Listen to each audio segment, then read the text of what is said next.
Dr. Andy here. Today we are going to talk about golfer's elbow and give you a couple of quick tips that you can do at home to hopefully take care of that nagging inside of the elbow type pain. Okay, so golfer's elbow is also called medial epicondylitis, and that is called that way because it is right here on the inside of the arm, which is actually the medial side, and the epicondyle is a little bone that you feel right inside there, all right? So this comes from repeated wrist flexion. Basically, it's an overuse injury, which means that we are going in this direction way too much, okay? Obviously, it doesn't happen to just golfers, but it came that way because of how we held the club and going through our swinging motion, okay? So we have pain right in through here as a result of way too much wrist flexion, okay? So let's start with a couple of easy ones for you.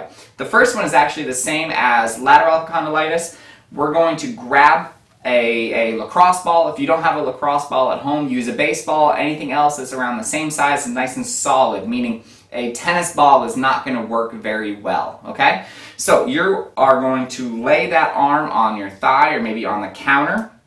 Put that ball in the center of your hand facing upwards, and you're going to squeeze that ball with somewhere between 50 to 75% of your strength, meaning you're not trying to kill yourself, you're not bending over trying to squeeze it so incredibly hard. The rest of your body is nice and relaxed. We are just squeezing that ball for a good 10 to 12 seconds. You let it go. If you got to shake it out, if it kind of gives you cramp a little bit, that's perfectly fine. You relax, put that arm back on the counter, and squeeze that hand again, trying to squeeze that ball again about 50 to 60, 70% of your strength, okay? All of these exercises, these tips, I want you to do 2 to 3 times, maybe morning, lunch, and dinner. You don't got to kill yourself doing it, constantly throughout the day, but at least a couple of times a day will do the most good. If you only do it one time, you're only going to get so much out of it, okay? The next exercise that you're going to do is grab a dumbbell. If you don't have a dumbbell at home, if you don't have a kettlebell at home, grab yourself a gallon of milk or a gallon of water. You grab the handle, and you again are resting your forearm on the counter, all right, or on a chair, whatever you need to do to kind of take some of the stress out of the arm, okay? And this time our hand is facing up, okay, because we're going to go through wrist flexion here to build a little bit of strength through here, all right? So we're going to start off in neutral. We're going to let that dumbbell lower down, so now our hand is kind of pointing face forward, and then you bring it back up into neutral.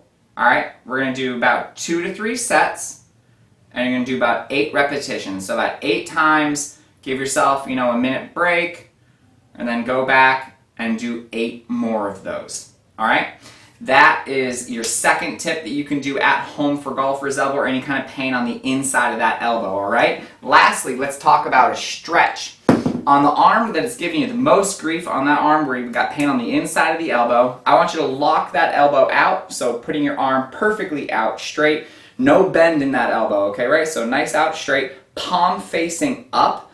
You drop your hand down.